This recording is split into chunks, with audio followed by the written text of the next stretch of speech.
खेल के, ओकरा डर नहीं के कोनो थाना जेल के। अहिरा ने हम आगे हिरे खेला खेले लाऊ ऐसन खेल के। अहिरा ने हम आगे हिरे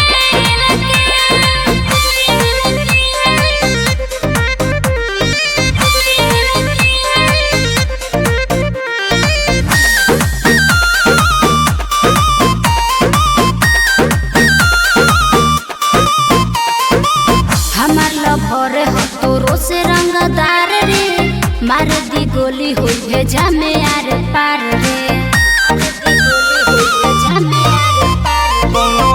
हमारा से सुनो बढ़ के गालों की सब सते जले को चढ़ के।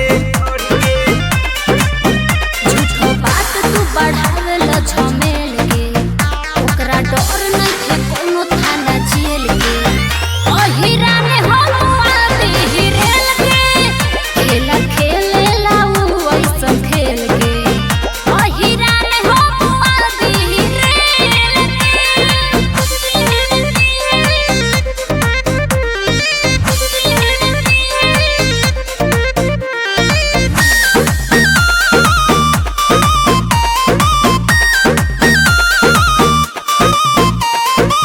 झूठो के ये बाबू बतिया बढ़ाइबा, हफ्ते में सुनल तू जनवा गवाइबा।